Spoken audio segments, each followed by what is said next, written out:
When mommy's there. The kids that lived with her were doing bad things, and that's why she's there, because she was actually with those kids. So basically, I lived in the home. I didn't sell these drugs. I didn't buy these drugs. I'm the girlfriend. Any crimes that he committed while we lived together, I was charged with. The minute she heard that door knock and he said they had a warrant for her arrest, and I turned around and saw her, hugging the kids. That was tough because she knew already. I want to try and tell your story, figure out a way to make something good out of all of this. Thank you, brother. I remember she always used to play with me, and she used to comb my hair.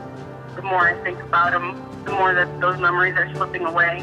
It has been tough for the last 9 years without her being here. There are thousands and thousands of people just like her, serving the same ridiculously insane sentences. She did not go to the police, so she was guilty. What we cannot wrap our heads around as a family, as her brother, as her children, is the sentence that she received. Missing my daughter to grow up. That's what I was sentenced to. I carry your heart, right? And I carry your heart.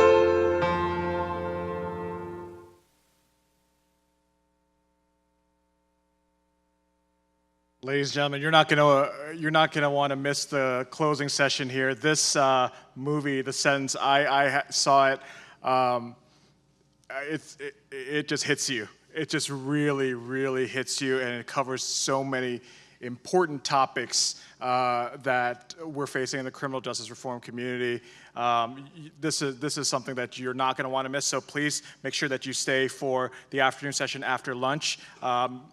Invite people as well, and we'll have a special discussion afterwards with the director of this film, Rudy Valdez, who is the brother of Cindy Shank, who is featured in this movie. So please don't miss that. I have the distinct pleasure now of introducing our next speaker. He's a lifelong city resident of Philadelphia.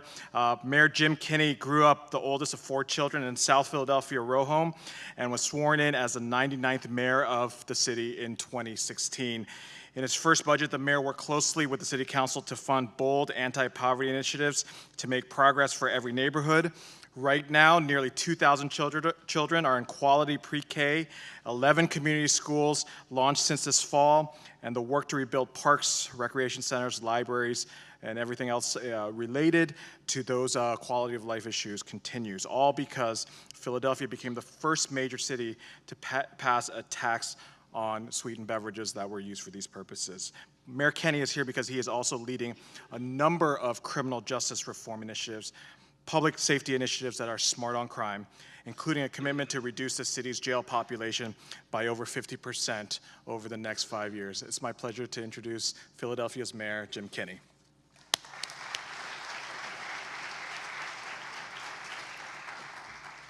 Thank you very much, and good morning, and thanks for being here, and thanks for the invitation for me to be here. I want to thank the Center for American Progress for hosting this event and convening not only my fellow mayors, but also national experts around public safety and criminal justice. We're at a pivotal moment of justice reform in this country, and I appreciate the opportunity to speak about the work we've been doing in Philadelphia to safely reduce our jail population. I spoke recently in D.C. to another audience convened by CAT about community schools. I bring this up because both community schools and pre-K are part of the solution to the same problem. As mayor, we're investing in communities instead of incarceration. These investments will make us safer and help our city thrive.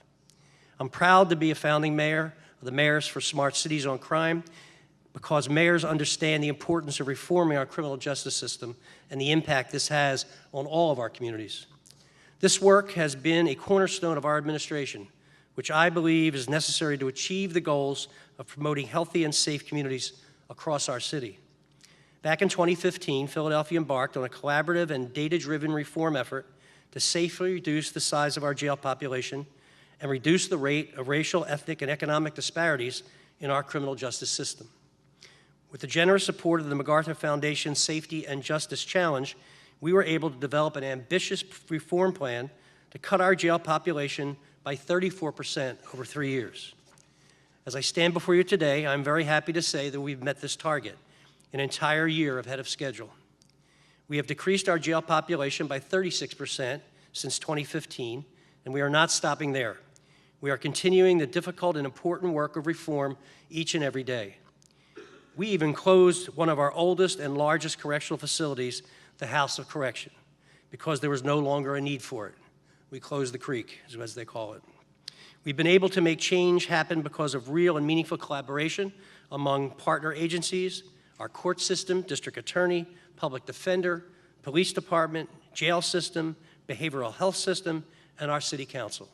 We thank all of our partners for their diligence to this cause, including our chief defender, Kira Bradford Gray, who is here with us today in the audience. Yeah, you can give her a hand. She does a great job. When we started the reform effort, we recognized early on that too many people were being held in jail pre-trial that did not need to be there. And some people were being held because they could not pay the cost of bail. Now think of that. You get arrested for a DUI, a bail is set, you can't make bail, and you sit for 3, 4, 6 months at $130 a day on the taxpayer's dime. That's crazy. That's just economically crazy. So we have doubled our efforts to safely divert individuals away from the criminal justice system. Our police department has expanded the options they have when responding to individuals who commit low-level crime. They started using civil citations for nuisance behavior. The citation provides our officers with an option for a non-criminal response for crowd control and other disorderly conduct. We have also reduced our reliance on cash bail through the early bail review program. Our court system now reviews cases on a regular basis for those who are being held on low amounts of bail.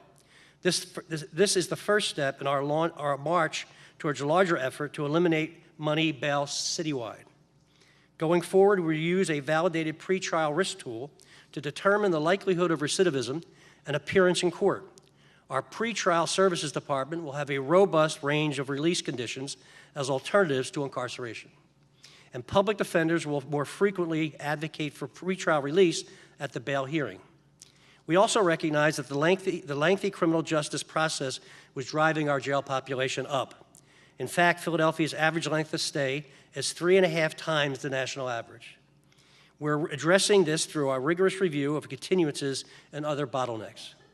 We are taking a critical look at our case management practices and identifying policy changes that will increase efficiencies across our entire system.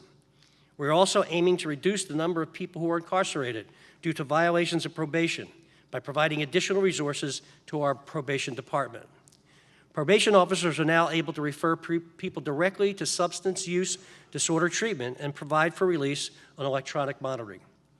However, probation and parole detainers still make up almost 40% of the jail population on any given day. And we have approximately 40,000 people in our communities on probation and parole supervision.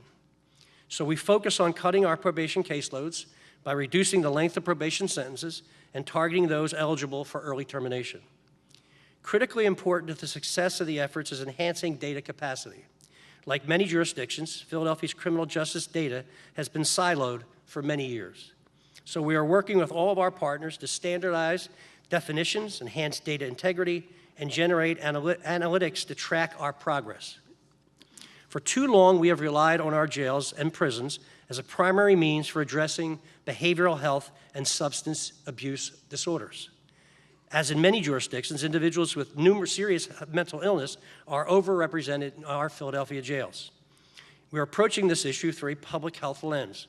Philadelphia is improving screening and assessment, increasing diversions, and enhancing linkages to community-based treatment. We've joined the Stepping Up initiative and are using its framework to create alternatives to incarceration that treat mental illness just as it is, an illness. Some efforts in the works include a diversion program for individuals who screen positive for mental illness when brought to a police station, and a co-responder program that would increase early intervention by law enforcement. These initiatives build on the highly encouraging results from the launch of our Police-Assisted Diversion Program, or PAD. PAD is focused on both front-end diversion for those with substance abuse disorders and on fostering relationships between police and members of the entire community. Philadelphia intentionally piloted PAD in a residential neighborhood where the majority of residents are people of color struggling with poverty. Where there is a persistent level of violence, and where there are long-standing tensions between the police and its residents. Participating officers are heavily invested in community engagement efforts designed to develop the trust needed for people to accept help from a police officer in the first place. Our efforts have proved successful. The number of social referrals where an arrest is not necessary and someone can just request to be connected to services outpaced arrest referrals 2 to 1. And the recidivism rate for those who engage with the program is virtually 0. Soon we'll be expanding PAD to the area hardest hit by the opioid crisis. We're optimistic about this program as a tool for officers to engage with those suffering from opioid use disorder without trying to arrest our way out of the crisis and repeat the mistakes of the crack epidemic. Mass incarceration has touched the lives of so many Philadelphians, either directly or indirectly. That's why we've increased our efforts to engage in meaningful community engagement. We need to hear from those who have been through the system, those who work in the system, those who have been victims of crime, and families of these individuals. We're working on the creation of a community advisory committee so that our work can be informed by diverse community perspectives and to ensure that our initiatives are responsive to community needs. I'm excited to have these voices be more formally a part of this reform process. Reinvesting in our communities is a critical element to justice reform. With the depopulation of the House of Correction, we were able to expand our diversionary efforts. We hope that soon more savings will be available for community-based efforts. And we're currently exploring the feasibility of what we call community resource centers, often known as day reporting centers. We hope that this can be a model that further shifts resources, efforts, the entire system from costly incarceration to bringing services that can prevent justice involvement to people where they live. We've learned a lot through this process, and for one thing I must emphasize is collaboration. We didn't meet this goal through a series of individual policy changes made simply by one agency. It was because of different agencies, community groups, and other stakeholders were working side by side, united for the same goal. It was also driven by a mutual understanding that our bloated jail population was not a symptom of crime, but of systemic poverty. As mayor, I've also seen it is my role to enable this collaboration. I've committed considerable resources to convening all the stakeholders. We've increased staff in our Office of Criminal Justice for both larger strategies and individual initiatives alike.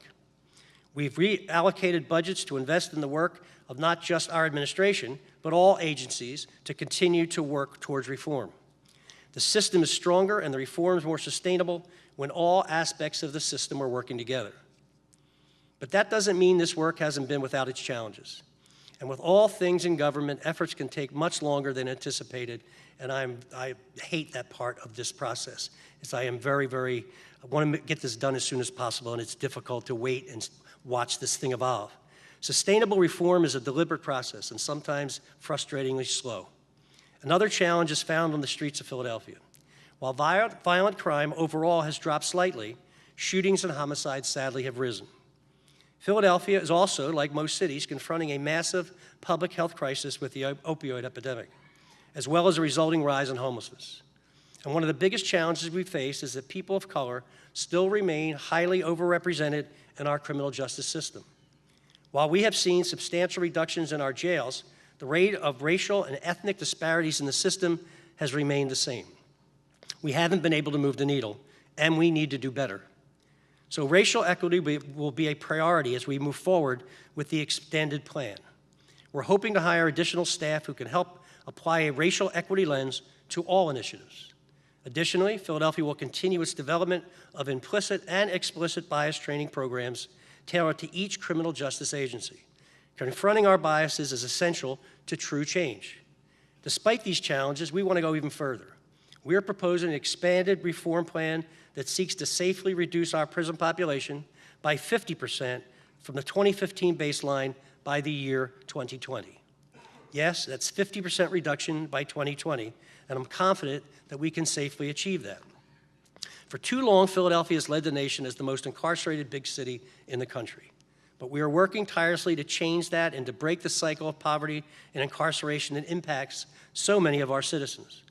We have developed a deep collaboration with our criminal justice and community partners that has enabled us to set an even higher goal of cutting our jail population in half over 5 years. reducing racial and ethnic disparities, and keeping our communities safe from harm.